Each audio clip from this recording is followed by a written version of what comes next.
नमस्कार दोस्तों, कैसे हैं आप सब। मैं आपका भाई, आपका बेटा, भोजपुरी गायक संतोष रेणु यादव।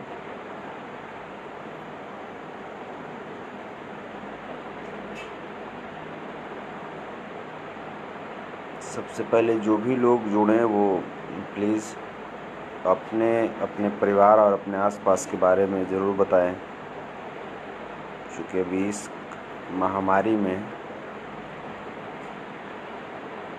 पता नहीं चल पाता है कि कब किस वक्त कैसा समाचार सुनने को मिल जाएगा।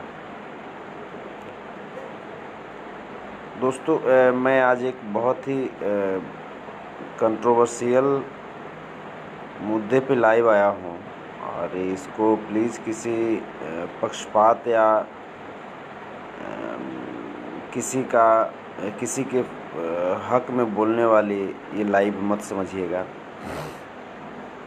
विशाल सिंह जी वाचिंग।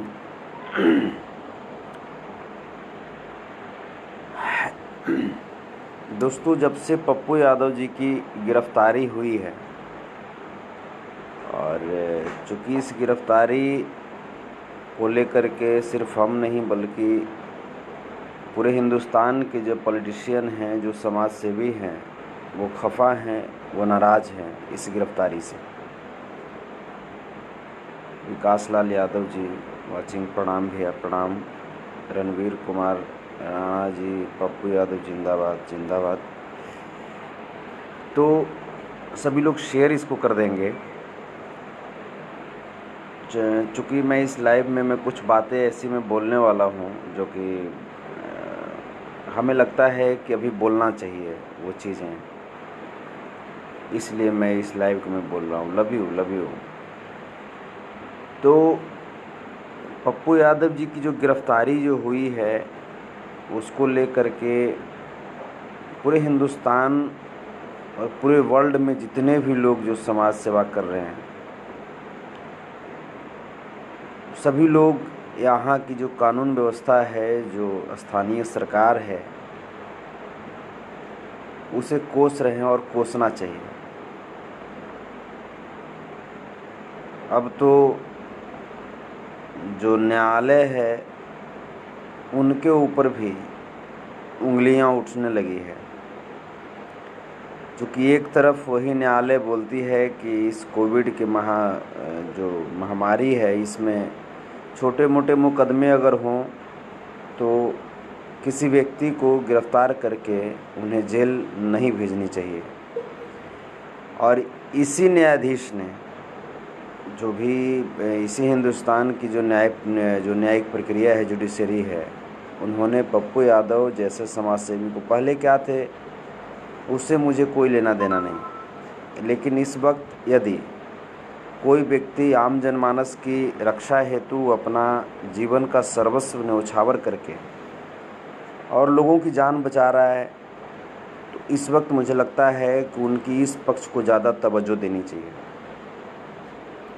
क्योंकि जैसा कि भारतीय संविधान में लिखा हुआ है कि एक निर्दोष व्यक्ति को बचाने के लिए अगर 100 दोषियों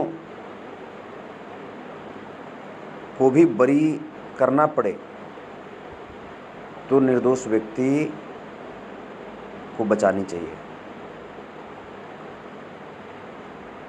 लेकिन यहाँ पे है क्या कि बिल्कुल उसका उल्टा हो रहा है। एक अपहरण के मामले में, जो कि 32 साल पुराना केस है, उस वक्त पप्पू यादव मात्र 21 साल के थे, जिस व्यक्ति का अपहरण हुआ उस व्यक्ति ने सामने आकर के बोला कि नहीं भाई, पप्पू यादव मेरा अपहरण नहीं किया था। जो गवाह थे उन्होंने सामने आकर के बोला कि नहीं भाई, ये केस ऐसे ही हो गया था, लेकिन केस मैंने हम लोग तो बिल्कुल उस केस को ये नहीं करे, प्रोसीड नहीं कर रहे हैं। जो इन्फॉर्मर थे वो भी बिल्कुल सामने आकर के बोले कि नहीं, ये केस ऐसा है ही नहीं, केस तो ख़त्म हो चुका था। तो कहने का मतलब ये स्पष्ट हो चुका है कि केस तो था ही नहीं, लेकिन केस बनाया गया और झूठे आरोपों में पप्पू यादव को हिंदुस्तान की जुडिशरी ने कैद करके रखा। वजह क्यों? तो वजह इस वजह से कि पप्पू यादव ने एम्बुलेंस चोरी का जो पर्दाफाश था, जो एम्बुलेंस चोरी का जो मामला था उसका पर्दाफाश किया था पप्पू यादव ने। जो बीजेपी के सांसद माननीय राजीव प्रताप रूडी जी के आवास से 45 एम्बुलेंस जो रखे हुए थे, और इस कोविड के महामारी में जैसा कि कल भी आप लोगों ने देखा होगा कि एक व्यक्ति अपने परिजन की लाश ठेले पे ले जा रहे थे। कितनी भयावह, कितनी दर्दनाक सिचुएशन अभी हो रखी है। पूरा जो विश्व है वो इस महामारी से जूझा है। ये अलग बात है कि अमेरिका, जापान, चाइना जैसे जो देश हैं, या इससे छोटे छोटे भी जो देश हैं, इस कोरोना वायरस पे बहुत जल्दी ही हद तक इस पे काबू पा लिए। लेकिन हिंदुस्तान, जो कि विश्व को गुरु अपने आप को कहलाता था, कहा जाता था, मानता था कि हम विश्व के गुरु बनने वाले हैं, आज गुरु बिल्कुल गोबर हो चुके हैं। दोस्तों, ये सब तो बात आप सब जान ही रहे हैं। मैं पप्पू यादव के साथ में खड़ा हूँ, और इस वजह से नहीं कि वो एक राजनेता हैं या सांसद थे या विधायक थे, इस वजह से नहीं, बल्कि वर्तमान में वो समाज सेवी हैं और बिहार की जनमानस को ऐसे इंसान की ज़रूरत है। इसलिए I always stand with Pappu Yadav, release Pappu Yadav, मैं हमेशा मैं कहूँगा। एक और जो चीज़ें हैं वो लगातार मैं देख रहा हूँ न्यूज़ पे, और इसी वजह से आज मैं लिखा हूँ कि कौन बेहतर, तेजस्वी यादव या पप्पू यादव। चूँकि तमाम जो ये आरजेडी की जो लोग हैं वो पप्पू यादव को बीजेपी का एजेंट बताते हैं। उनका कहना है कि पप्पू यादव को फ्रंट पे ला करके बीजेपी और आरएसएस वाले ने आरजेडी को कमज़ोर करने की कोशिश की है, और इसीलिए पप्पू यादव को फ्रंट पे लाया गया है। पप्पू यादव को गिरफ्तारी हुई है उन्हें हीरो बनाने के लिए। तमाम लोग हैं, कुछ लोग जैसे इसका जदयू वाले ने भी पलटवार किया। मैं यहाँ पे एक बात में जैसे जो मेरी जो बातें हैं मैं वो बात मैं रखना चाहता हूँ कि जिन लोगों ने ये बात कहा है कि, या जिन लोगों का मानना है कि आरएसएस और बीजेपी वालों ने पप्पू यादव को फ्रंट पे ला करके तेजस्वी यादव को कमज़ोर करने की कोशिश किया है, और यादव का जो वोट है उस वोटों का बंदरबाट करने की कोशिश की है। दोस्तों, मेरे लिए पप्पू यादव, तेजस्वी यादव, नीतीश कुमार, नरेंद्र मोदी, लालू यादव, मेरे लिए सभी सम्मानित हैं। लेकिन और मैं यहाँ तक मैं आपको बताऊँ कि मेरे लिए कोई भी जाति मायने नहीं रखता। मैं इंसानियत और मैं मानवता पे मैं विश्वास रखता हूँ। मुझे ऐसा नहीं कि कोई जाति मुझे खाना दे रही है या कोई धर्म मुझे खाना दे रहा है, नहीं। हिंदुस्तान की आज़ादी में सभी जातियों का योगदान रहा है, हिंदुस्तान की आज़ादी में सभी धर्मों का योगदान रहा है। इवन मैं जो जीवित हूँ, मेरी दिनचर्या में सभी जातियों का योगदान होता है, चाहे वो यादव हों, चाहे वो भूमिहार हों, चाहे वो मुस्लिम हों, चाहे वो ब्राह्मण हों, चाहे राजपूत हों, इवन लोहार हों, बढ़ई हों, ठाकुर हों, सभी जातियों का योगदान है। अगर हम किसी जाति को अगर इग्नोर कर देते हैं, किन्हीं भी जाति को, तो क्या होता है ना कि हम फिर कैसे अपनी दिनचर्या से अगर उन्हें अलग करते हैं तो बिल्कुल आप अपने आप को बैलेंस नहीं कर पाएंगे। और बैलेंसिंग के लिए सभी जातियों का, सभी धर्मों का होना ज़रूरी है। मैं न तो अंधभक्त हूँ और ना तो अंधविश्वासी हूँ। मेरे लिए लालू यादव भी सम्मानित हैं तो नरेंद्र मोदी जी भी सम्मानित हैं, और वैसे भी मैं एक कलाकार हूँ। लेकिन पप्पू यादव जैसा इंसान इस वक्त जेल में नहीं होना चाहिए था। इस बात को मैं बार बार मैं कहता हूँ और मैं कहता रहूँगा, क्योंकि पप्पू यादव को आज एक पॉलिटिकल लीडर के तौर पे नहीं बल्कि एक समाज सेवक के रूप में बिहार याद कर रहा है, बिहार मिस कर रहा है। लोग भले ही बोले कि पप्पू यादव राजनीति कर रहे थे या पप्पू यादव क्या कर रहे थे, अगर राजनीति इसको बोलते हैं कि कोविड जैसे महामारी में भी कोविड सेंटर में जा कर के कोविड पॉजिटिव से जा कर के मुलाकात करना, उन्हें ढाढ़स बंधाना, उनके परिजनों को गले लगाना, अगर इसे नेतागिरी बोलते हैं तो आई लाइक नेतागिरी। अगर इसे राजनीति बोलते हैं तो फिर मैं राजनीति को सलाम करता हूँ। और अगर अपने घर में बैठ कर के ट्वीट खेलना और सीएम हाउस में बैठ कर के सिर्फ इंस्ट्रक्शंस देना, सीएम हाउस से लोगों का जायज़ा लेना, और जो समाज सेवा कर रहे लोग जो हैं अगर उनको गिरफ्तारी करके जो दोषी हैं उनको बचा करके और पर्दाफाश करने वाले लोगों को गिरफ्तार करके उन्हें जेल में डालने की राजनीति कहते हैं, तो मैं ऐसे राजनीति पे थूकता हूँ। सवाल यहाँ पे ये नहीं उठता कि पप्पू जो है वो यादव है, पप्पू जो है वो ब्राह्मण है, पप्पू जो है वो चौधरी है, भूमिहार है, मियाँ है या हिंदू है या क्या है, ये सवाल नहीं उठता। सवाल उठता है कि पप्पू जो है हिंदू है, मियाँ है, सिख है, ईसाई है, कुछ भी है, पप्पू एक समाज सेवक है और पप्पू को इस वक्त हिंदुस्तान की नहीं बल्कि वर्ल्ड की ज़रूरत थी। क्योंकि कोरोना जैसे महामारी में अगर आप आगे आकर के कोरोना को रोकने में अपनी योगदान देते हैं तो कहीं ना कहीं आप पूरे वर्ल्ड को सुरक्षित कर रहे हैं।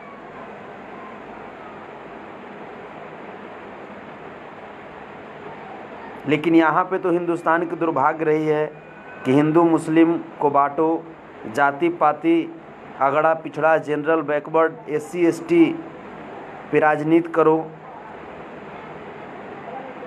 समय धीरे धीरे बढ़ता जा रहा है, लेकिन हम लोग धीरे धीरे अपनी जो मानसिकता है उसको सूक्ष्म करते जा रहे हैं। छोटी मानसिकता, घटिया मानसिकता अपने आप को हम लोग दिखाते जा रहे हैं।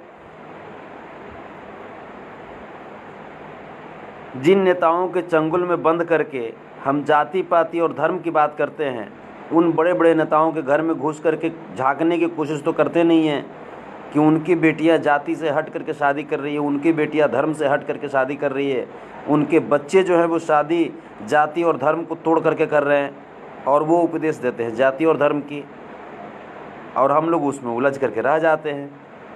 खैर, ये आपकी सोच है, आपको जो करना है वो कर सकते हैं। मैंने अपने जीवन में जाति से ऊपर उठ करके मैंने कार्य किया है और मुझे खुद पे गर्व है। मुझे अपने माता पिता के द्वारा दिए गए संस्कारों पे गर्व है। मुझे अपने गुरुओं के द्वारा दिए गए शिक्षा पे गर्व है कि मैंने इस उम्र में ये कम से कम समझा कि जाति पाति कुछ नहीं होता। मुझे अपने जीवन साथी पे गर्व है, जीवन साथी के परिवार वालों पे गर्व है, मुझे अपने दोस्तों पे गर्व है। लेकिन आप कब समझेंगे ये आपके ऊपर डिपेंड करता है।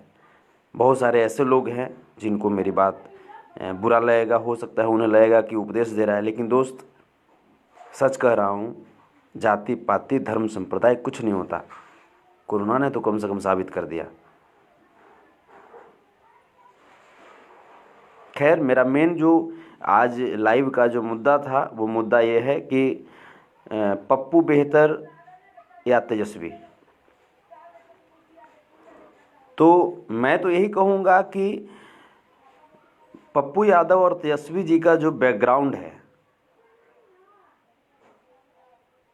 वो राजनीति है। हाँ, पप्पू यादव में एक चीज़ें जो प्लस पॉइंट होती है वो जुड़ती है क्या, कि वो जन सेवक हैं, जनता की सेवा सामने आकर करते हैं। ये पप्पू यादव में एक बातें जुड़ती है। दोनों लालू यादव के शिष्य हैं, एक बात अलग है। प्लस पॉइंट जुड़ती है तेजस्वी यादव में कि लालू यादव के शिष्य के साथ साथ लालू यादव के बेटे हैं। अरे इसका तो उन्हें प्लस पॉइंट मिलता है। लेकिन जो कुछ लोग बोलते हैं इस बात को कि तेजस्वी यादव को कमज़ोर करने की कोशिश करते रहते हैं पप्पू यादव, मैं उन लोगों से मैं विनम्रतापूर्वक मैं पूछना चाहता हूं कि दोस्त, बहुत अच्छी बात है कि आप जिनको भी मानते हैं, बहुत अच्छी बात है, और अच्छी बात है कि आप पप्पू यादव या तेजस्वी यादव दोनों को मान रहे हैं। तो फिर आपके तेजस्वी यादव पप्पू यादव को जब जान रहे हैं कि, या आप जान रहे हैं कि पप्पू यादव तेजस्वी यादव की वोटों को तोड़ने की कोशिश कर रहे हैं, तो फिर पप्पू यादव को अपना क्यों नहीं लेते हैं? जब ये जान रहे हैं आप कि बीजेपी पप्पू यादव को एजेंट बना करके, जो आप जिस जाति की बात कर रहे हैं, जैसे मैं आपको पहले भी बोला कि मुझे जातियों से कोई मतलब नहीं होता है, लेकिन आप चूँकि आप सबों की जो बार बार मैं देखता रहता हूँ कि खास करके जो आरजेडी वाले हैं, मैं सभी लोगों का मैं सम्मान करता हूँ, और ख़ास करके वैसे लोग जो अपने पीछे जो टाइटल मैं लगाता हूँ उसी टाइटल का उपयोग करके, और आप बोलते हैं कि तेजस्वी यादव का वोट का बंदरबाट करना चाहते हैं आरएसएस वाले और बीजेपी वाले पप्पू यादव के जरिए, तो फिर क्यों नहीं तेजस्वी यादव, क्यों नहीं पप्पू यादव को अपने साथ रखते हैं? फिर तो बंदरबाट नहीं होगा, फिर तो बंदरबाट नहीं होगा ना। ऐसा तो नहीं है कि हाँ पप्पू यादव तेजस्वी के साथ जाना नहीं चाहते हैं, ऐसा तो नहीं है। पप्पू यादव ने तो इससे बढ़कर के और सॉफ्ट सिग्नल क्या हो सकता है? पप्पू यादव तो हमेशा लालू यादव के प्रति अपनी जो निष्ठा है वो दिखाते रहते हैं। पप्पू यादव के दिल में और पप्पू यादव के जुबान में तो हमेशा लालू यादव के प्रति वफादारी झलकती है, हमेशा उनके प्रति सम्मान दिखाई देता है। तो फिर तेजस्वी जी क्यों परहेज करते हैं पप्पू यादव से? इसीलिए ना, हमें तो लगता है कि शायद इसीलिए परहेज करते हैं कि पप्पू यादव कहीं आएंगे हमारे पार्टी में और पप्पू यादव अपने कार्यों से हम पर भारी पड़ते नजर आ जाएंगे। शायद मुझे लगता है यही। अगर ऐसी बातें नहीं है तो फिर पप्पू यादव के ऊपर ये लांछन नहीं लगनी चाहिए कि तेजस्वी यादव को कमज़ोर करने की साजिश करते रहते हैं पप्पू यादव। आज पप्पू यादव ने जो कुछ भी पिछले 5 वर्षों में हासिल किया है वो उनकी खुद और ये उनकी पार्टी के जो लोग हैं, ये उनका देन है। उनकी खुद अथक परिश्रम की देन है, जो हर समय पे, हर वक्त पे लोगों के यहाँ जाना, लोगों की मुसीबत में खड़ा होना, चाहे किसी के घर में आग लग जाए, किसी के घर में बलात्कार हो जाए, किसी के घर में हत्याएं हो जाए, कोई किसी भी तरह की संकट में हो, किसी की बेटी की शादी हो, किसी की बहन की शादी हो, किसी के बच्चे की पढ़ाई की बात हो, हर वक्त में पप्पू यादव ने अपनी उपस्थिति दर्ज कराई है। अब यहाँ पे कुछ लोग बोलेंगे कि तेजस्वी यादव पप्पू यादव की तरह इतने छोटे इंसान थोड़े हैं जो हर जगह चलते फिरेंगे। वो तो 75 विधायक और 100 विधायकों के 100 विधायकों के साथ विपक्ष में बैठने वाले बहुत भारी नेता हैं। साहब, आप लालू यादव से भारी तो नहीं हो गए ना। लालू यादव जी के पास तो इतने, अभी तो तेजस्वी जी के पास कुछ विधायक नहीं है। लालू यादव जी के पास तो अपार जनसमूह होता था विधायकों का, फिर भी वो घूमते थे, हर जगह जाते थे। वो किसान के साथ बैठ करके सतुआ खाते थे, अपनी गाड़ी से उतर करके, रिक्शे से चलते थे, ठेले से चलते थे, साइकिल से जाते थे। कहाँ चली गई सादगी? अगर सादगी की बात करते हैं तो जनता तक अप्रोच होना चाहिए। मैं सम्मान करता हूँ तेजस्वी जी का, मैं सम्मान करता हूँ जितने भी दल हैं, सभी दलों का मैं सम्मान करता हूँ, सभी दल के नेताओं का मैं सम्मान करता हूँ। लेकिन किसी नेता पे, मैं नहीं बोलता था ना, लेकिन किसी नेता पे आप लांछन लगा रहे हैं, ये कह रहे हैं कि वो बीजेपी का एजेंट है, वो आरएसएस का एजेंट है, वो जदयू का एजेंट है। अरे भाई, जब आप जान रहे हैं कि वो आरएसएस का एजेंट है, बीजेपी का एजेंट है, फिर भी वो आपकी तरफ आने के लिए तैयार है, तो फिर आप क्यों घबराते हैं? इसका मतलब एजेंट तो आप हैं, इसका मतलब एजेंट तो आप हैं कि जो आपके समर्थक हैं, जो जिस भावना के साथ आपका समर्थन करते हैं, आप उनकी भावनाओं का सिर्फ सौदा करते हैं। आज आप त्राहिमाम कर रहे हैं कि अगर मेरी सरकार होती तो क्या करते आप? आपका कहना यही नहीं कि मेरी सरकार होती तो आज बिहार के जनमानस नहीं मरते, बिहार के लोग को हम ये सुविधा मुहैया करवाते, ये सुविधा। तो आपकी ये जो बिल्कुल जो आपका जो कहना है कि ये सुविधा मुहैया करवाते, बिल्कुल करवाते, लेकिन कब? आपको अगर इतनी जब बिहार के लोगों की चिंता थी तब आपको पप्पू यादव को अपने साथ कर लेना चाहिए था।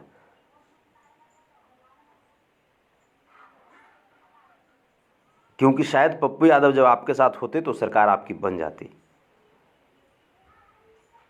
आपका मानना है ना कि बीजेपी यूज करते रहती है, आरएसएस यूज करते रहती है पप्पू यादव को एजेंट बना करके हमारा वोट तोड़ने में। और जब आप एक अच्छे पॉलिटिशियन होते, बिहार के बारे में सोचते, अपने बारे में सिर्फ नहीं, अगर बिहार के बारे में सोचते तो बीजेपी और आरएसएस के इन मंसूबों को आप नाकाम कर सकते थे पप्पू यादव को अपने साथ रख करके। लेकिन आपको तो करना नहीं है, आपको तो राजनीति करनी है। लेकिन राजनीति भी आपको नहीं करना होता है, नहीं करना आता है। पॉलिटिशियन उसे बोलते हैं या तेज तीव्र दिमाग के व्यक्ति उसे बोलते हैं जो अपने विपक्षी की मानसिकता को, अपने विपक्षी के जो लोग हैं उनकी सोच को समझ ले और उनके सोच के सीधा विपरीत कार्य कर दे, उसे बोलते हैं तेज बेटा। लेकिन आप तो वो भी नहीं हैं। तो किसी पे लांछन मत लगाइए, हम आपका भी सम्मान करते हैं। मैं बोल तो रहा हूँ, हमारे लिए आप भी सम्मानित हैं, हमारे लिए पप्पू यादव भी सम्मानित हैं, क्योंकि मैं लालू यादव का सम्मान करता हूँ। लेकिन आप शायद मुझे लगता है कि आप सही तरीके से लालू यादव का सम्मान नहीं करते हैं। अगर लालू यादव का आप सम्मान किए होते तो पप्पू यादव कोई दूसरा व्यक्ति नहीं है, लालू का शिष्य ही है। और यदि पप्पू यादव को जब आरजेडी से जब इतनी चिढ़ होती तो पप्पू यादव लालू यादव का नाम इतनी सम्मान के साथ नहीं लिया करते। पप्पू यादव का रोजी रोटी नहीं चलाते हैं लालू यादव, या लालू यादव के घर का रोजी रोटी पप्पू यादव नहीं चलाते हैं। दोनों अपने अपने जगह पे दोनों सम्मानित हैं, लेकिन फिर भी लालू यादव हमेशा पप्पू यादव के लिए सम्मानित हैं, उनके गुरु हैं, चाहे वो माने या नहीं माने। लेकिन इस बात को, ये सौभाग्य, अच्छी बात है कि वो मानते हैं। तो आप लोग प्लीज़ पप्पू यादव को बीजेपी का और आरएसएस का एजेंट बताने का कृपा नहीं करें। आप अपने आप को बेइज्जत करते हैं ऐसा कह के।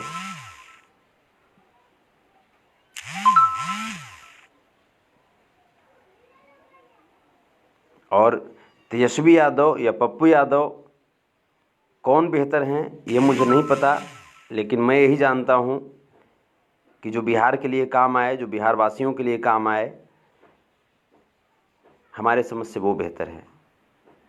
और इसका आंसर मैं आपके ऊपर में छोड़ देता हूँ। जिनको बेहतर आपको मानना हो आप मानिए, लेकिन हमारे लिए दोनों सम्मानित हैं। हमारे लिए तेजस्वी जी भी सम्मानित हैं, पप्पू जी भी सम्मानित हैं। इस वक्त एक और चीज़ मुझे लगा कि पप्पू यादव जब जा रहे थे जेल में, मधेपुरा जा रहे थे गांधी मैदान थाना से, उस वक्त उन्होंने लालू यादव जी को प्रणाम करते हुए तेजस्वी यादव जी से एक आग्रह किया था कि तेजस्वी जी अब इस कारवां को आप आगे बढ़ाइए, आगे आकर के लोगों की सेवा कीजिए। इस पे तेजस्वी यादव जी का, चूँकि पहले ट्वीट किए हुए थे पप्पू यादव के समर्थन में, लेकिन उसके बाद उन्होंने ट्वीट हटा लिया, ये कहते हुए कि ये देख लिए ना राजनीति, पप्पू यादव की राजनीति देख लीजिए, इनके पीछे क्या राजनीति छिपी हुई थी। आपको यही लगा ना कि पप्पू यादव ने आपको आदेश किया, आपको यही लगा ना, आपको यही लगा कि लोग ये सोचेंगे कि पप्पू यादव ने कहा तब तेजस्वी जी ने आगे आकर के लोगों को खाना खिलाना शुरू किया। अरे साहब, आप कम से कम इतना तो सोचिए। ठीक है, आपके पास 75 विधायक हैं, मानता हूं मैं, लेकिन कम से कम आप इतना तो सोचिए बिहार के बारे में कि तेजस्वी यादव अगर बिहार को पप्पू यादव दिला देते हैं तो एक ऐसा इंसान, एक ऐसा बेटा बिहार को मिल जाएगा जो आगे आकर के बिहार की जनता का सेवा करता है। लेकिन आपने एक राजनीतिक रूप इसे दे दिया। आपने ट्वीट डिलीट कर दिया कि मैं पप्पू यादव का मैं बात मानूंगा।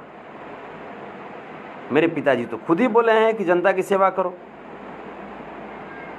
अगर मैं पप्पू यादव का ट्वीट में डिलीट नहीं करूंगा, उनके खिलाफ में नहीं बोलूंगा, तो लोग समझेंगे कि तेजस्वी यादव पप्पू यादव की बात मानता है। कितनी गंदी राजनीति हो गई यार,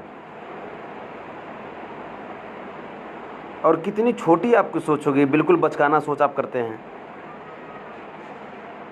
हमारे समझ से यहाँ पे आपको ट्वीट हटाना नहीं चाहिए था, बल्कि एक ट्वीट करना चाहिए था। आप ट्वीट खेलते हैं, आपको ट्वीट करना चाहिए था कि पप्पू यादव जी, आपके कहने से हम लोगों को सेवा नहीं करेंगे, बल्कि आपके कहने से पहले ही हमारी पार्टी ने यह निर्णय ले लिया है कि लालू की रसोई हम लोग चलाएंगे, और आप बिल्कुल बेफिक्र होकर के जाइए। और यहाँ तक पप्पू यादव ने जो कहा था कि हमारे कार्यकर्ता घर खेत बेच करके भी आपके पीछे चलेंगे, आपको सहयोग करेंगे, ये ऐसी बात उन्होंने, पप्पू यादव ने तेजस्वी जी को कहा था मधेपुरा जाते समय। तो ये बातें तेजस्वी यादव जी को लिखनी चाहिए थी ट्वीट में, या सामने आकर के बोलना चाहिए था कि आपके कार्यकर्ताओं का मैं सम्मान करता हूं, आपने इतना जो कहा, लेकिन आप अपने कार्यकर्ताओं को कहिए कि वो अपने स्तर पे कार्य करें, और मैं अपने स्तर पे मैं बिहार वासियों के लिए मैं कार्य करता हूं। और आप बिल्कुल नहीं घबराइए, बिहार जितना आपका है उतना मेरा भी है। अगर इस तरह की बात अगर आप लिख देते ना तेजस्वी जी, तब जानते कि हाँ, बिहार वासियों के लिए आप सोचते हैं, या आपके दिल में जलन जैसी कोई भावना नहीं है, ईर्ष्या जैसी कोई भावना नहीं है। लेकिन आपने क्या किया, आप बिल्कुल सब कुछ, पता नहीं आपको कौन ऐसी विद्या सिखाया, किससे आप ज्ञान प्राप्त कर रहे थे। आपने ट्वीट डिलीट किया, और ट्वीट डिलीट करके ये साबित कर दिया कि आप ओछी राजनीति करते हैं। तेजस्वी यादव जी बड़े भाई हैं, आप विपक्ष के नेता हैं, बहुत जुझारू नेता हैं, बिहार को आपसे उम्मीद है। लेकिन यहाँ पे आपने साबित कर दिया कि रियल में पप्पू यादव आपसे बहुत ऊपर का इंसान है। आपने ट्वीट हटा करके ये साबित कर दिया। खैर, मैं आपके उज्जवल भविष्य की कामना करता हूँ। चाहे जो भी व्यक्ति हो जो बिहार के विकास के लिए आगे आना चाहता है, आगे आए। माता रानी उसको खूब सद्बुद्धि दें, बल दें, ताकत दें, ताकि बिहार वासियों की रक्षा करे वो। और मैंने इस वक्त अपने वीडियो में नीचे लगाया है आई एम बिहारी, इसलिए लगाया हूँ क्योंकि मैं बिहार की बात कर रहा हूँ, और आज बिहार की बात होनी बहुत ज़रूरी थी। चूँकि मैं बहुत दिन से मैं देख रहा था, पप्पू यादव को आरएसएस का एजेंट बताया जा रहा था, पप्पू यादव को बीजेपी का एजेंट बताया जा रहा था। क्यों नहीं एजेंट बनेगा भाई? मैं कहता हूँ, अगर ठीक है आपने मान भी लिया, तो क्यों नहीं एजेंट बनेगा? मैं अगर अपने घर बिहार में तेजस्वी यादव जी से कुछ सीट मांग रहे थे, बात नहीं बनी, क्या असदुद्दीन ओवैसी को 5 सीट नहीं आया बिहार में? क्षति किसकी हुई? क्षति किसकी हुई? तो राजनीतिक समझ में आप चूक कर रहे हैं तेजस्वी यादव जी, और हमारे जैसे नासमझ इंसान भी इस बात को समझ रहा है। ये आपके लिए दुर्भाग्य है कि आप नहीं समझ पा रहे हैं।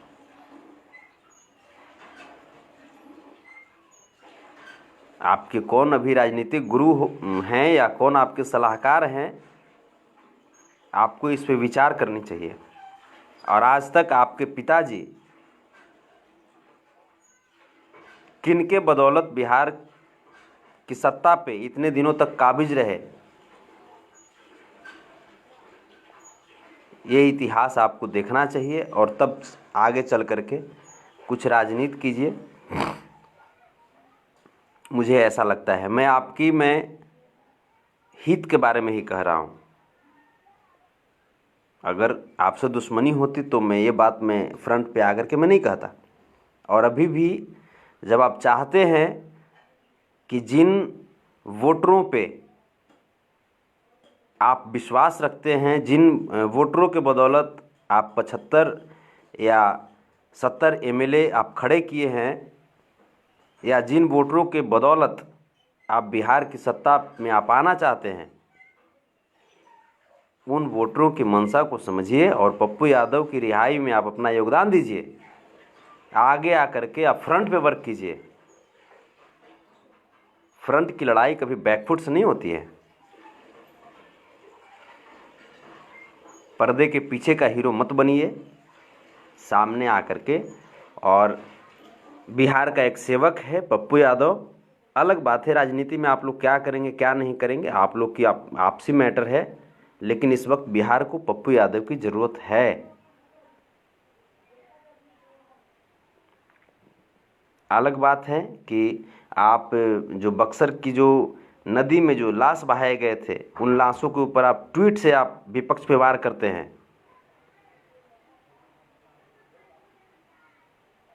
ये अलग बात है कि आप ट्वीट से करते हैं, और पप्पू यादव को इस तरह की जब जानकारी होती तो बक्सर जा करके उस घाट पे और खुद अपने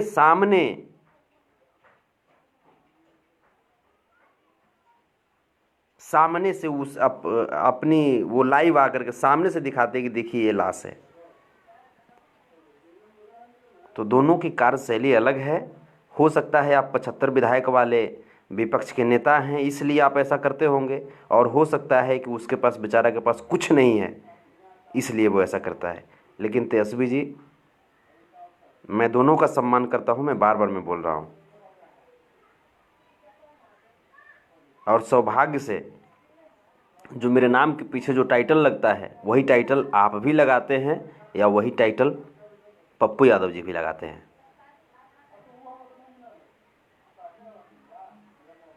वो सिर्फ मेरे लिए टाइटल है, मेरे लिए जाति पाति अधर्म संप्रदाय सूचक शब्द वो नहीं है।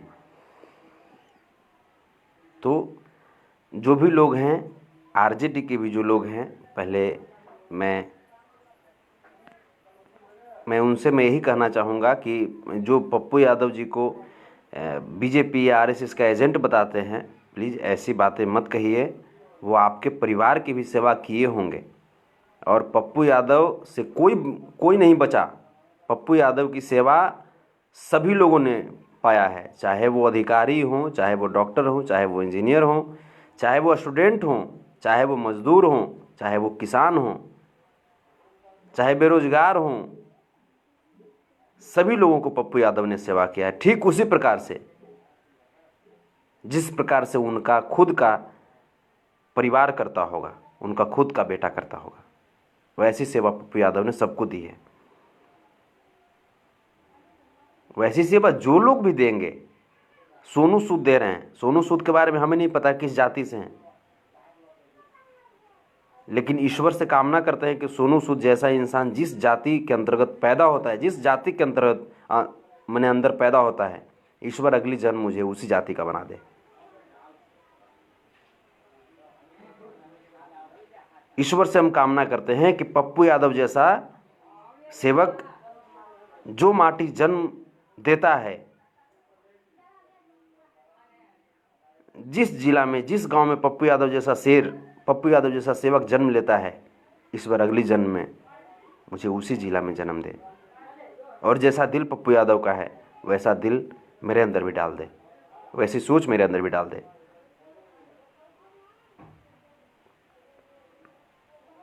लोग बोलते हैं पप्पू यादव एजेंट हैं, पप्पू यादव को राजनीति करना है।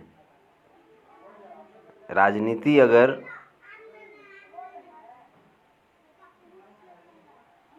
मौत के घाट पे जा करके अगर होती होगी तो मैं वैसे राजनीति को सलाम करता हूँ। मैं बार बार मैं बोल रहा हूँ, कोरोना पॉजिटिव के कंधे पे हाथ रख करके उसको ढांढस बंधाना कि आप हारिए नहीं,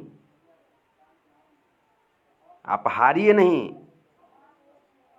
जब मैं आपको छू दिया हूँ, जब आप कोरोना से मरेंगे तो इसका मतलब मैं भी मरूंगा, और मैं जब ठीक हूँ तो आप जानिए कि आप ठीक होकर निकलेंगे। और उसके तीसरे दिन के बाद वो जो पेशेंट है वो बिल्कुल सही सलामत होकर के वापस आता है अपने घर। अगर इसे राजनीति बोलते हैं तो मैं राजनीति को सलाम करता हूँ। अगर किसी माँ का बेटा अगर आईसीयू में पड़ा हुआ है वेंटिलेटर पे, माँ रो रही है, मातम हो चुका उसके घर में, इकलौता बेटा जिसका हो, जिसके बेटे से बात नहीं हो पा रही हो 15 दिनों से, उसकी माँ को वीडियो कॉल के तहत उसके बेटे का दर्शन करा दिया जिस नेता ने, अगर इसे राजनीति बोलते हैं तो मैं राजनीति को सलाम करता हूं। फिर मैं उस राजनीति को सलाम करता हूं साहब। मुझे नहीं पता पप्पू यादव किस जाति का है, किस धर्म का है, लेकिन जिस कोख से जन्म लिया है मैं उस कोख को मैं सलाम करता हूं। जिस मिट्टी में जन्म लिया है उस मिट्टी को सलाम करता हूं। और पप्पू यादव को एजेंट बताने वाले जितने भी लोग हैं, मैं दावे के साथ कह सकता हूं साहब कि कभी आप मुसीबत में पड़ोगे ना, तो पप्पू यादव को अगर पता चल जाएगा, अगर पप्पू यादव सिर्फ देख लेगा या पप्पू यादव तक खबर पहुंच जाएगी ना, पप्पू यादव घर पे आ करके आपको सहयोग करेगा। पप्पू यादव वो इंसान है। राजनीति क्या होता है मुझे भी नहीं पता, मैं जीरो हूँ, जीरो बराबर सन्नाटा हूँ मैं, मुझे नहीं पता और मुझे राजनीति करनी भी नहीं। लेकिन हाँ, जो राजनीति पप्पू यादव करते हैं, जैसा कि आप लोगों का मैं वीडियो देखता हूं, जो बोलते हैं आप लोग कि ऐसा ये पप्पू यादव राजनीति करते हैं, अगर इस सेवा को राजनीति बोलते हैं तो हाँ, मुझे राजनीति करनी है। चूंकि इस धरती पे आकर के अगर मानव के लिए अगर कुछ किए नहीं तो फिर बेकार है ये जन्म। एक भाई लिखते हैं कि आपसे राजनीति ऊपर का चीज़, बिल्कुल ऊपर का चीज़ है, बिल्कुल ऊपर का चीज़ है। चूँकि मैं जो राजनीति को सलाम करता हूँ, मैं जिस राजनीति को मैं लाइक करता हूँ, वो राजनीति पप्पू यादव करते हैं, वो राजनीति सोनू सूद करते हैं, वो राजनीति गोवा के जो पूर्व मुख्यमंत्री मनोहर पर्रिकर किया करते थे।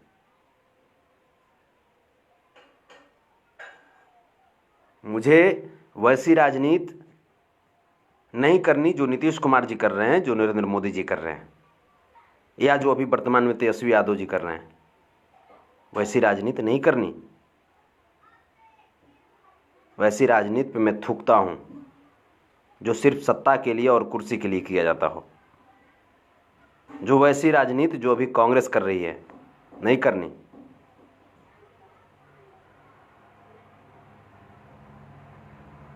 जो बिल्कुल चुपचाप देश में बैठ करके और देश को बर्बाद होते हुए देख रही है। अलग बात है कि इसमें हम लोगों का भी दोष है कि हम लोग बिल्कुल अंधे हो चुके हैं।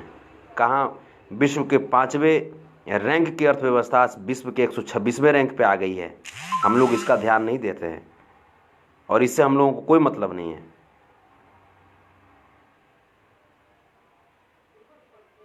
आत्मनिर्भर बनने के चक्कर में कहाँ से कहाँ हम लोग चले गए, इसका हम लोगों को कोई ख्याल नहीं है। हम लोगों को चाहिए कि कृष्ण का मंदिर बना कि नहीं, राम का मंदिर बना कि नहीं, वो मस्जिद गिराया गया कि नहीं, वो मस्जिद बनाया गया कि नहीं, वो कब्रिस्तान बना कि नहीं, वो शमशान बना कि नहीं। हम लोग को सिर्फ इससे मतलब है। हम लोग को ये मतलब नहीं है कि वो हॉस्पिटल में ऑक्सीजन क्यों नहीं है, उस हॉस्पिटल में बेड क्यों नहीं है, उस हॉस्पिटल में अच्छे डॉक्टर कहाँ से आएंगे, वहाँ अच्छे इंजीनियर कहाँ से आएंगे। हम लोगों को इससे कोई मतलब नहीं है। हम लोग को मतलब किससे है? हम लोग को राम से मतलब है, कृष्ण से मतलब, शंकर से मतलब है, गणेश से मतलब है, अल्लाह से मतलब है, ईसा से मतलब है, गुरु नानक देव से मतलब है। लेकिन गुरु नानक देव, कृष्ण, राम, अल्लाह के द्वारा जो दिए गए उपदेश हैं, जो गीता में, रामायण में, कुरान शरीफ में, बाइबिल में, गुरु ग्रंथ साहिब में जो दी गई उपदेश है, उससे हम लोगों को कोई मतलब नहीं है। सिर्फ भगवान के, सिर्फ देवी देवताओं के नाम, अल्लाह, गुरु नानक साहब, इन लोगों का नाम का यूज करके सिर्फ राजनीति करना है, उन्हें बेचना है। सिर्फ धर्म के ठेकेदार बन चुके हैं हम सब।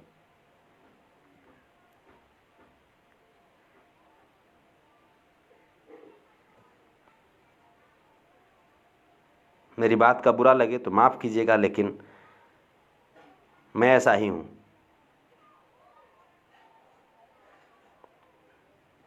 मैं जाति पाति में नहीं कर सकता। मैं धर्म संप्रदाय की मैं बात नहीं कर सकता। मैं अटल बिहारी वाजपेयी जी को भी नमन करता हूँ, डॉक्टर मनमोहन सिंह जी को भी नमन करता हूँ,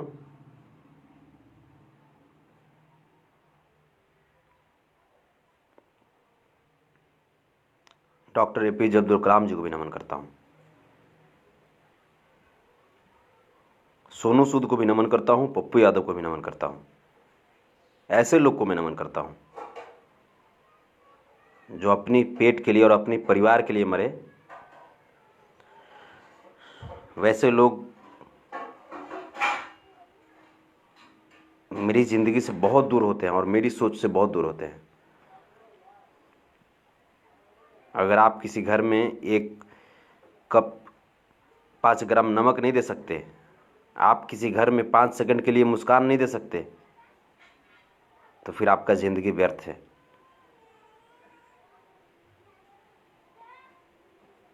इस महामारी में बहुत सारे लोग तमाम तरह की सोचते हैं। हम कैसे सेवा करें लोगों का, हम क्या करें यार, हमारे पास तो कुछ है ही नहीं, हमारे पास तो इतना खुद का प्रेशर है, परिवार का प्रेशर है। सबके पास होता है प्रेशर, हमारे पास भी है, हमारे ऊपर भी तमाम तरह का प्रेशर है, लेकिन फिर भी कम से कम भावनात्मक तरीके से ही तमाम तरह का। हमारे पास भी बहुत सारा कर्जा है, मेरा पैसा भी बहुत सारे लोगों के पास है, लेकिन क्या इस वक्त मैं मानवता में भूल जाऊं? कम से कम अपनी बातों से ही, अपनी कम से कम कुछ भी हो सके, सामने वाला का फ़ोन आता है उसे हिम्मत दे करके मैं सेवा करता हूं, चाहे जैसे भी हो यार, मानवता बचानी है इस वक्त। तो इस वक्त प्लीज़ मेरा बस आज का लाइव का मुद्दा बस यही था कि पप्पू बेहतर या तेजस्वी। तो अगर इस वक्त बिहार की बात करें कि इस वक्त बिहार को किसकी ज़रूरत है, तो जो भी इंसान अगर ये हिम्मत रखता है कि कोविड पॉजिटिव वार्ड में जा करके कोविड पॉजिटिव को भी कंधा पे हाथ रख करके और उसको हिम्मत दे कि नहीं तुम जियोगे, तुम बचोगे, तुम्हें नहीं मरने देंगे। जो कोविड पॉजिटिव हो चुके लोगों के परिजनों के सामने जा करके उनको अपने गले लगा करके अगर उनका दुख बांटने का जो भी कार्य करता है, ऐसी सोच जो भी रखता है, वो बेहतर है। अब इसमें आप सोच लीजिए कि आपको किसको चुनना है, ऐसा कौन करता है, ये आप सोच लीजिए। क्योंकि इसमें न तो मैं किसी जाति की बात किया हूँ, न किसी धर्म की बात किया हूँ। जो सेवा करने की जो भावना रखता है, बिहार को उसकी ज़रूरत है और वो मेरे लिए बेहतर है।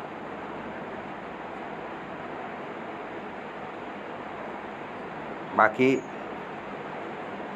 मुझे नहीं आती राजनीति, लेकिन अगर राजनीति उसको कहते हैं जो सोनू सूद कर रहा है, राजनीति उसे कहते हैं जो पप्पू यादव कर रहा है, तो आई लाइक राजनीति और मैं सैल्यूट में करता हूँ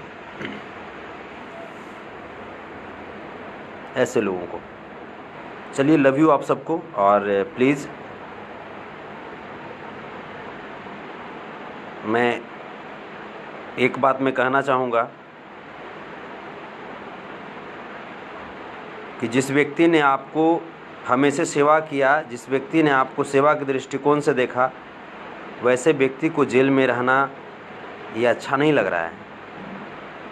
और नीतीश कुमार जी, सुशील कुमार मोदी जी, मुझे पता है कि मेरी बातों का आप पे कोई असर नहीं होगा, चूँकि आपके अंदर की आत्माएं बिल्कुल मर चुकी है, आप खोखले इंसान हो।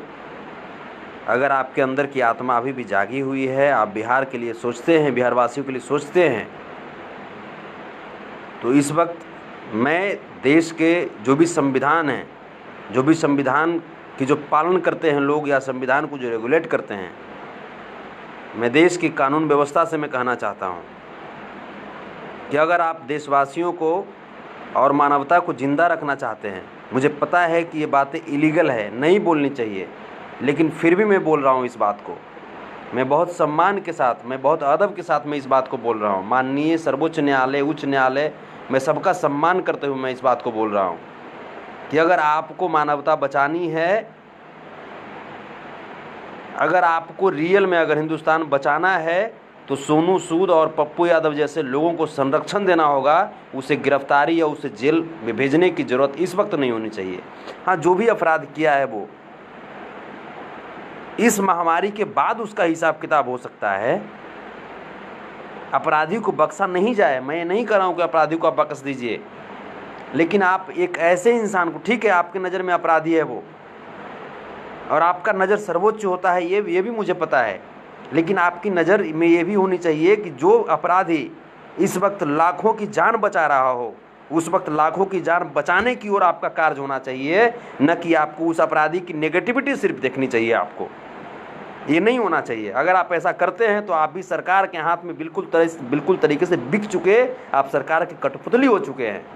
मैं किसी भी न्यायाधीश की मैं बात करता हूँ, मैं आपका सम्मान करता हूँ, आप भगवान का सदृश हैं, लेकिन ये बातें शोभा नहीं देती है कि पप्पू यादव जैसा इंसान, पहले क्या था क्या नहीं था मुझे नहीं पता, लेकिन पप्पू यादव जो आज जो कर रहा है, पप्पू यादव को मानवता की ज़रूरत है, पप्पू यादव को बिहार की ज़रूरत है और बिहार को पप्पू यादव की ज़रूरत है।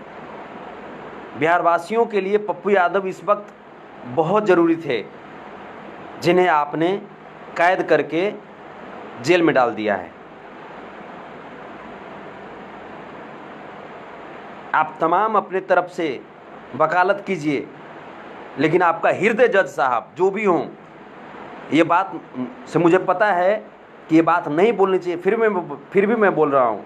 ज़्यादा से ज़्यादा यही होगा कि आप मुझे जेल में फांसी की सज़ा दे देंगे, यही होगा ना कि कानून के बारे में ये बोल रहा है, कानून को सिखा रहा है। लेकिन हाँ, यहाँ पे आपको सीखने की ज़रूरत है, आप बिल्कुल अंधे हो चुके हैं। अगर बिहार वासियों को अगर संतोष रेणु का जान भी चला जाता है ना, तो मैं सच बोलूँगा।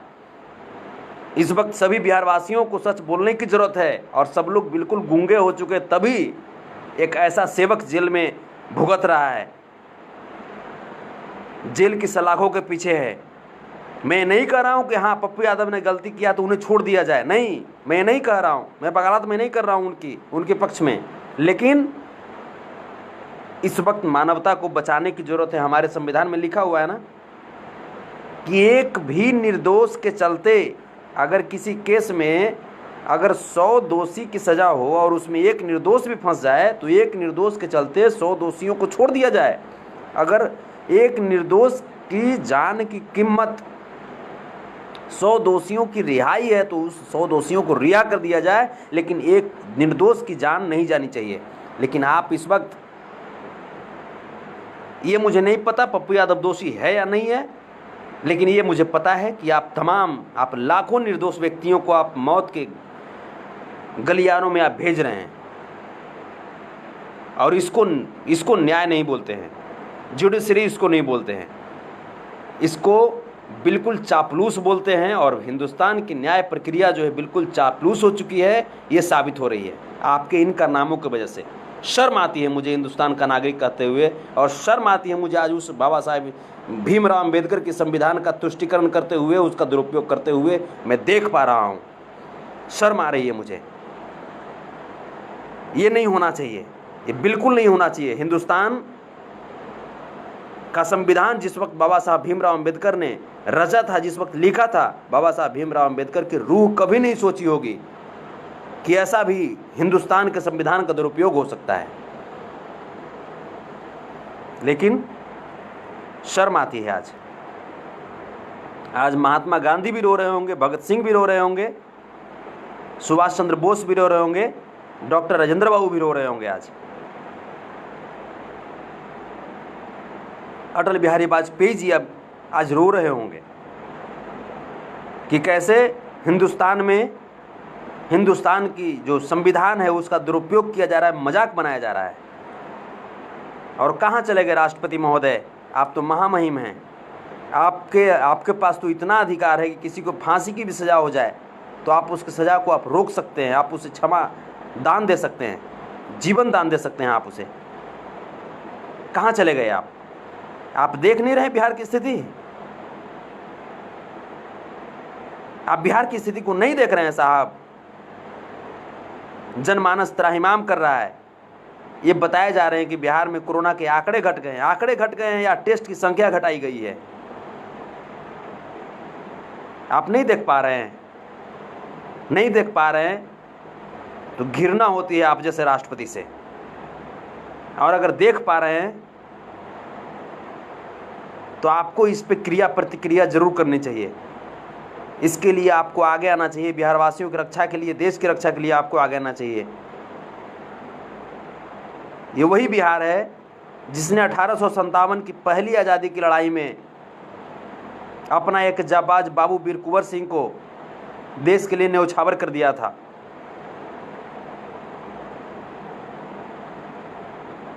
ये वही बिहार है जहां के सम्राट अशोक की कथा से हिंदुस्तान की इतिहास गौरवान्वित महसूस करती है अपने आप को।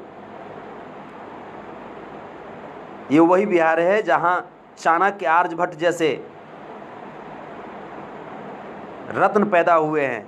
ये वही बिहार है जहां की नालंदा विश्वविद्यालय आपके हिंदुस्तान और हमारे हिंदुस्तान की साहित्य इतिहास की कथा प्रदर्शित करती है पूरे विश्व में, हिंदुस्तान को गौरवान्वित महसूस करवाती है। शर्म आता है मुझे आप लोगों को।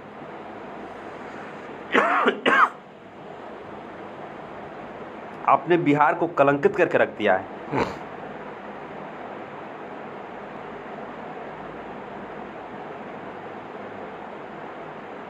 शर्म आती है। आज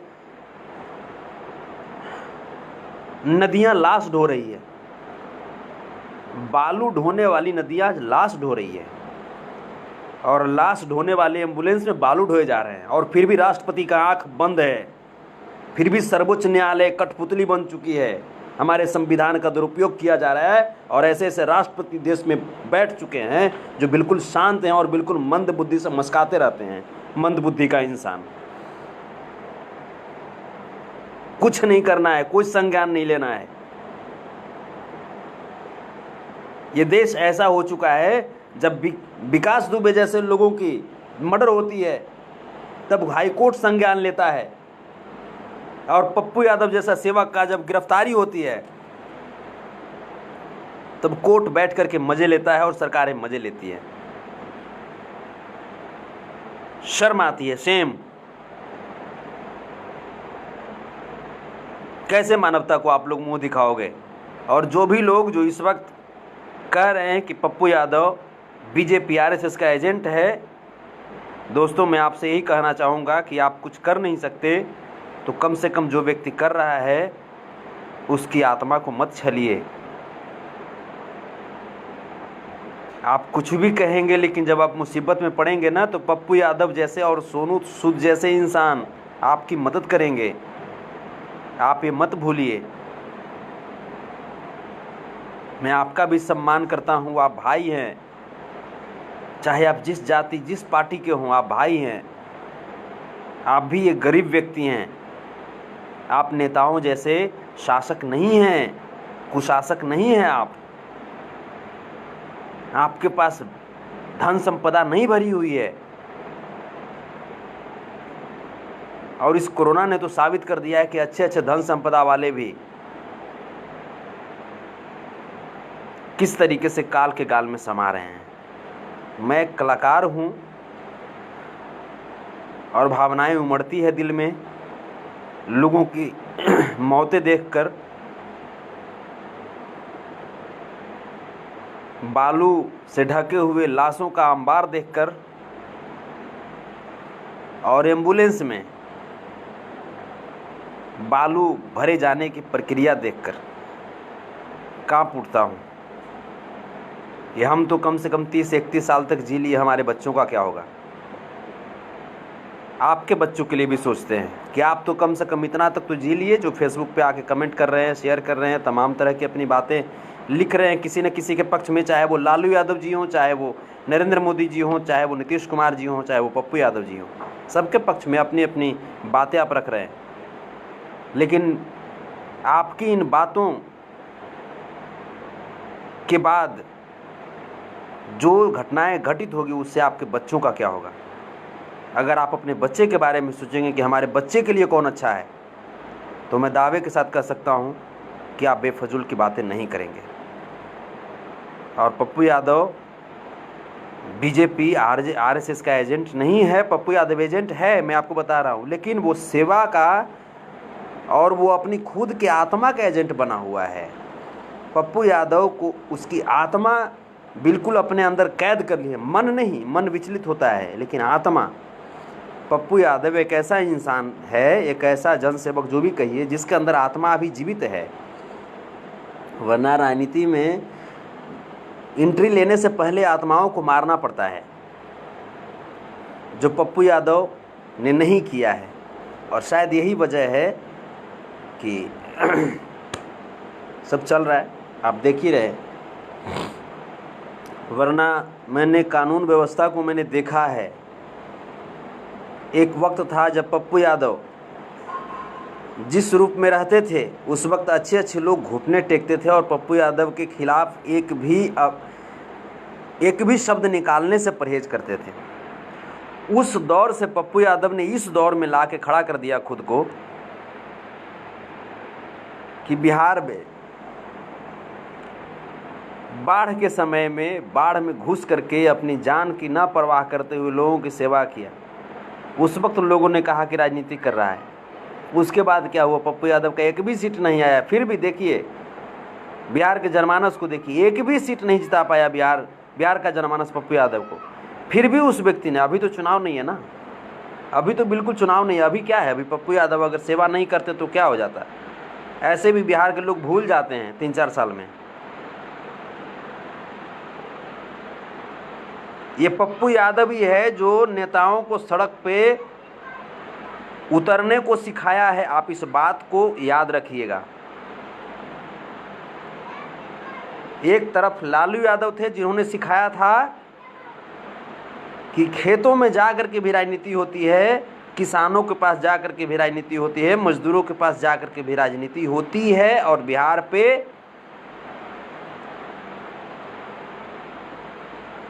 सत्ता जमाया जा सकता है। ये लालू यादव जी ने सिखाया था।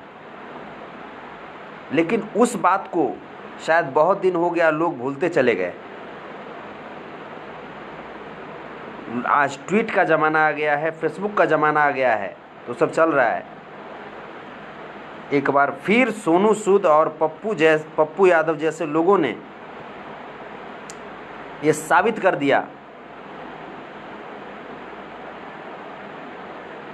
कि राजनेता अपने घर पे रहें और ज़मीन पे उतर करके, सड़क पे उतर करके भी लोगों की जान बचाई जा सकती है। और विशेष करके मैं अगर पप्पू यादव की बात करूं तो उन्होंने साबित किया कि नेताओं को जब पप्पू यादव से मुकाबला जब करना है तो उन्हें भी रोड पे उतरना पड़ेगा। और इसमें कहीं ना कहीं जो बिहार की जनमानस से उनका लाभ हो रहा है कि आज 2 लोग घर से बाहर निकल रहे हैं। मुख्यमंत्री लोगों के लिए खाना दे रहे हैं, खाना बनवा रहे हैं। तेजस्वी यादव जी खाना बनवा रहे हैं। वरना सबसे पहले ये लोग क्यों नहीं थे? सबसे पहले तो पप्पू यादव खड़ा हुए, और शायद इसी चिढ़ में उनको जेल में डाल दिया गया है कि उसके वजह से हमको भी करना पड़ रहा है और उनका सपोर्ट नहीं किया जा रहा है। लेकिन सैल्यूट पप्पू यादव, सैल्यूट आपको। आप जैसा जनसेवक पा करके बिहार धन्य हो गया। और सैल्यूट सोनू सूद जी, आप जैसा बेटा पा करके हिंदुस्तान धन्य हो गया। लोग तमाम कुछ भी बात करें, मुझे नहीं पता, लेकिन सोनू सूद और पप्पू यादव का कर्ज बिहार कभी नहीं उतार पाएगा, और विशेष करके पटना। और सोनू सूद का कर्ज हिंदुस्तान कभी नहीं उतार पाएगा। मेरी बात हो सकता है आपको पचे नहीं पचे, या आपकी सोच के ऊपर डिपेंड करती है, लेकिन मेरी बात 100% सही है। ये मेरी आत्मा कहती है, और आत्मा कभी झूठ नहीं बोलती। लव यू आप सबको। अपना ख्याल रखिएगा। और जहाँ से हैं, अगर आपको लगता है, मैं प्रेशर नहीं दे रहा हूँ, अगर आपको लगता है कि इस वक्त पप्पू यादव को सपोर्ट करने की ज़रूरत है तो आप बिल्कुल सपोर्ट कीजिए। क्योंकि अगर आज नहीं सपोर्ट करेंगे हो सकता है ये जो चीज़ जो बताई जा रही है कि पप्पू यादव राजनीति कर रहे हैं, हो सकता है राजनीति तेजस्वी यादव कर रहे हो, कि धीरे धीरे जिस समुदाय से मुझे वोट आता है, जिस समुदाय से वोट तेजस्वी यादव जी को जाता है, उस समुदाय का बहुत बड़ा हिस्सा आज पप्पू यादव के पक्ष में चला गया है। ऐसी बातें, ये सच्चाई है। तो इस वजह से तेजस्वी जी राजनीति कर रहे हो, लेकिन फिर भी मैं सम्मान दोनों लोगों का मैं करता हूँ। फिर भी मैं कहता हूँ तेजस्वी यादव जी, आपके पास 75 विधायक हैं,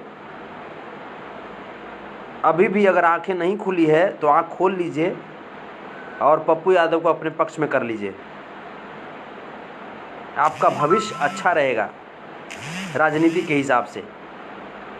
मुझे राजनीति की कोई समझ नहीं है, लेकिन जितनी समझ है मैं उसके अनुसार मैं आपको बता रहा हूँ। क्योंकि अपने भाई को यदि आप घर से बाहर निकालेंगे ना, तो आपकी पराजय कोई टाल नहीं सकती। आप इतिहास को याद कीजिए राम कृपाल यादव, आप इतिहास को याद कीजिए श्याम रजक, आप इतिहास को याद कीजिए पप्पू यादव। पार्टी छोड़ करके चले गए, आपकी क्या क्या हस्र हो गई। उससे भी पहले की इतिहास आप देख लीजिए।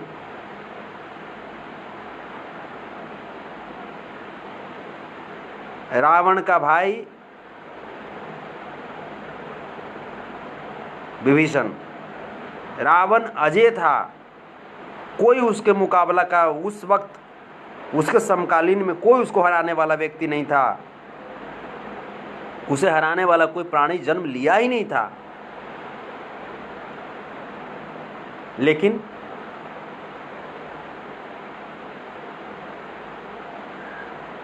रावण की साम्राज्य का अंत उसके अहंकार ने किया, जिस अहंकार का प्रकोप रावण ने अपने भाई के ऊपर डालने की कोशिश की, विभीषण के ऊपर डालने की कोशिश की। और इस प्रकार से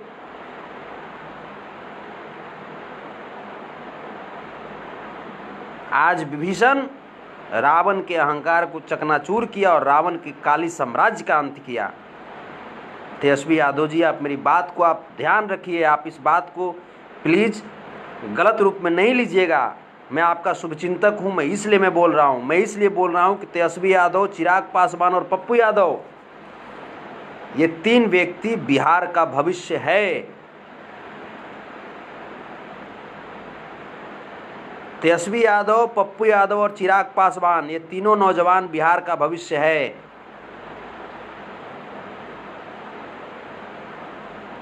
अगर आप तीनों अगर आपस में अगर एकत्र नहीं होंगे, और इसमें सबसे बड़ी पहल करनी चाहिए तेजस्वी यादव जी को, चूँकि आप सबसे बड़े पार्टी के आप नेता हैं, आप विपक्ष के नेता हैं, आपको सबसे बड़ी पहल करने की ज़रूरत है। आपको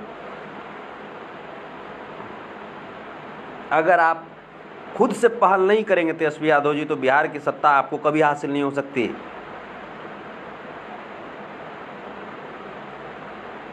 आप हमेशा विपक्ष में रह सकते हैं, लेकिन आप कभी बिहार का सीएम नहीं बन सकते। और जो आप बोलते हैं हमेशा कि हम बिहार का सीएम होते तो ये करते वो करते, मुझे पता है आप नौजवान हैं, आप नीतीश कुमार जी से तो अच्छा ही कार्य करेंगे, सुशील कुमार मोदी से तो आप अच्छा ही कार्य करेंगे, ये मुझे पता है। लेकिन इसके लिए आपको अच्छे लोगों की ज़रूरत है, नौजवान लोगों की ज़रूरत है, पढ़े लिखे लोगों की ज़रूरत है, समर्पित बिहार के लिए समर्पित लोगों की ज़रूरत है, जैसे कि पप्पू यादव और चिराग पासवान। लव यू आपको। अगर आपको बात समझ में आए, हाँ एक व्यक्ति और है, राम कृपाल यादव हैं, आपको उनके समक्ष भी जाना चाहिए, जो कि हमारे पाटलिपुत्र के माननीय सांसद महोदय हैं। मुझे गर्व होता है अपने सांसद महोदय पे कि आज संघर्ष करके उन्होंने अपना एक वजूद बनाया।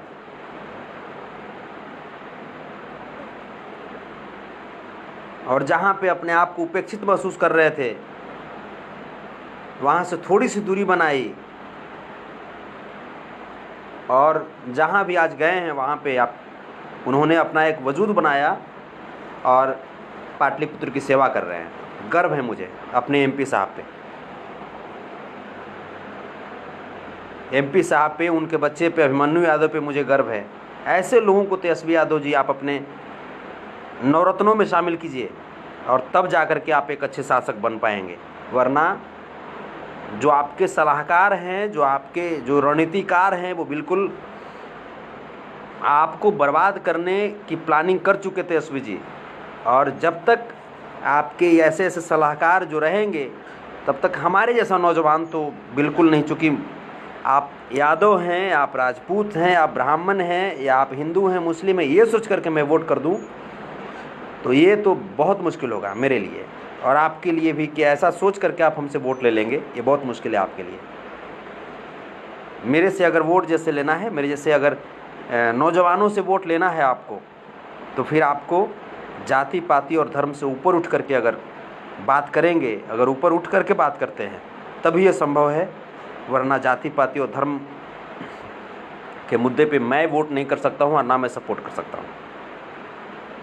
लव यू आपको। फाइनली मैं एक बार में और मैं ये बातें मैं रख दूँ कि प्लीज़ जो भी लोग हैं, चाहे आरजेडी में हो, बीजेपी में हो, जदयू में हो, चाहे किसी पार्टी में हो, जो भी लोग हैं, अगर पप्पू यादव जी की पॉजिटिविटी को अगर आप देखते हैं, जो आज की वर्तमान स्थिति है, अगर उसको आप देखते हैं तो प्लीज़ पप्पू यादव की रिहाई के लिए आवाज़ उठाइए। और जो लोग आवाज़ उठा रहे हैं वो उनसे मैं कहना चाहता हूँ आवाज़ को और मजबूत कीजिए। माननीय न्यायालय से मैं कहना चाहता हूँ कि प्लीज़ इस वक्त इंसानियत को बचाइए और इंसानियत के बचाने वालों को प्रोत्साहित कीजिए, न कि उसे हतोत्साहित करके जेल में डाल दीजिए। सरकार से मैं कहना चाहता हूं कि जो कार्य आप नहीं कर पा रहे हैं, आपकी कार्य में जो सहयोग कर रहे हैं आपको, आप सत्ता पे बैठे हुए हैं बिहार वासियों की रक्षा के लिए ना। आप कहते हैं कि भ्रष्टाचारी में न किसी को छोड़ेंगे और न किसी का साथ देंगे, न किसी को बचाएंगे, तो फिर जो पर्दाफाश करता है उसे जेल आप डाल देते हैं। और जो जालसाजी करता है, जो भ्रष्टाचार है, जो भ्रष्टाचारी है, जो भ्रष्टाचार को बढ़ावा देता है, आप उसे संरक्षित करते हैं। तो ये आपकी जो सुशासन की जो एक तमगा जो लगा था, वो उस पर एक काला धब्बा है, काला छींटा है। और आप उस धरती से आते हैं जहाँ से विश्व प्रतापी सम्राट अशोक आया करते थे। आप उस जिले से आते हैं जिस जिले ने विद्या में नालंदा यूनिवर्सिटी से पूरे विश्व को ज्ञान से प्रज्वलित किया। आप उस जिले की मर्यादा रखिए, आप उस क्षेत्र का लाज रखिए जहाँ से सम्राट अशोक आते हैं। और आप बिल्कुल पप्पू यादव को रिहा कीजिए प्लीज़। ऐसे इस वक्त में पप्पू यादव का जेल में रखना बिहार के जनमानस के साथ खिलवाड़ करना है और फिर ये कभी बिहार आपको माफ़ नहीं कर पाएगा। नीतीश चाचा जी, लव यू। जितने भी लोग हैं, मैं जाते जाते मैं एक बात मैं फिर कह दूं कि मैं ऐसा नहीं कि मैं किन्हीं को मैं छोटा दिखा रहा हूँ, बड़ा दिखा रहा हूँ। जो बातें हैं मुझे जो मेरे जो आत्मा में आती है, और मैं बोल इसलिए रहा हूँ। बहुत सारे लोग ये भी बोलेंगे कि यार आप तो कलाकार हैं, आप क्यों बोल रहे हैं। तो मैं एक कलाकार हूँ, ये बात सही है, लेकिन कलाकार के अंदर भावना होती है। और सबसे पहले मैं एक इंसान हूँ, तो जहाँ पे इंसानियत चोटिल हो जाए वहाँ पे, चाहे कलाकार हूँ, चाहे आप राजनीतिकार हूँ, चाहे आप इतिहासकार हों, कोई भी हों, आपको आगे आकर के मानवता को बचाने वाली बातें बोलनी पड़ती है। जब आज़ाद हो रहा था तो बहुत सारे जो कवि थे, मैथिली शरण गुप्त जैसे बहुत सारे ऐसे कवि थे जिन्होंने अपनी कलम से, बहुत सारे ऐसे कलाकार थे, गायक कलाकार थे जिन्होंने अपनी वाणी से देश में क्रांति लाने का काम किया और देश के आज़ादी करने में अपनी एक छोटी सी भूमिका निभाई। लव यू आप सबको। और आप सब जहाँ हैं वहाँ सुरक्षित रहिए, मास्क लगाइएगा और जो भी एहतियात जो बरतनी चाहिए, जो मेडिकल एसोसिएशन द्वारा जो बताई जा रही है, स्वास्थ्य मंत्रालय द्वारा जो बताई जा रही है, आप उसको फॉलो करें और अपना ख्याल रखें। क्योंकि आपकी ज़रूरत किसी को नहीं है तो कम से कम आपके परिवार वालों को है। अपना ख्याल रखिएगा और जहाँ है वहाँ पे सतर्क रहिएगा, लोगों को सतर्क रखिएगा और जितना हो सके मानवता की सेवा कीजिएगा। पैसा से नहीं हो कोई बात नहीं, अगर दृढ़ इच्छा शक्ति आपके पास है, सेवा करने की संकल्पित आप हैं, तो किसी को अगर आप कोई व्यक्ति बिल्कुल डर गया है तो आप उसे ढाढ़स बंधा करके भी, बात से भी आप उसकी सेवा कर सकते हैं। उसे मनोबल उसका टाइट कीजिए, वो व्यक्ति जिंदा हो जाएगा। मैं आपको बता रहा हूँ, जो व्यक्ति मर रहा हो, जो डर करके मर रहा हो, और ज़्यादातर यही हो रहा है आज की डेट में, उसे मनोबल दीजिए। आप अपने आसपास जितने भी आपके फ्रेंड सर्किल हैं, आप उनसे बात कीजिए, ऐसे भी बात कीजिए। घर में आप हैं, कोशिश कीजिए, आप रूटीन बनाइए कि एक दिन में मुझे अपने कम से कम 10 दोस्तों से बात करना है, उसकी जानकारी लेनी है। और सबसे पॉजिटिव बात कीजिए, नेगेटिविटी नहीं। पॉजिटिविटी जब फैलेगा ना तो नेगेटिविटी अपने आप ख़त्म हो जाएगी। लोग क्या कह रहे हैं आपके बारे में, क्या सोच रहे हैं, इस चीज़ों को बिल्कुल छोड़ दीजिए। आप क्या कर रहे हैं, आप इस पे वर्क कीजिए। लव यू आप सबको, अपना ख्याल रखिएगा। आपका भाई संतोष रेणु यादव। और लास्ट में जाते जाते वक्त एक मैं गीत में गुनगुनाना चाहता हूँ। हरि की माया के मान पा, किराया के तान पर, काहे मारताड़ा इतना गाभी, सुगनवा कहाँ बाटे पिंजड़ा के चाभी, सुगनवा कहाँ बाटे पिंजड़ा के चाभी। तो ये जो माया रूपी जो मन जो मिला है, और ये जो किराए का जो तन है, जिस दिन किराया चुकता हो जाएगा ऊपर वाले लेकर के चले जाएंगे। किराए पे जो मिला हुआ शरीर है, इस पे घमंड नहीं कीजिए। क्योंकि जिस पिंजड़े में हम लोग कैद हैं, जिस मोह जिस माया के पिंजड़े में कैद हैं, उस पिंजड़े का चाबी किसी के पास नहीं है, सिर्फ उसके पास है, जो या तो अल्लाह के रूप में है, या राम के रूप में है, कृष्ण के रूप में है, गुरु नानक देव के रूप में है, या यीशु के रूप में है।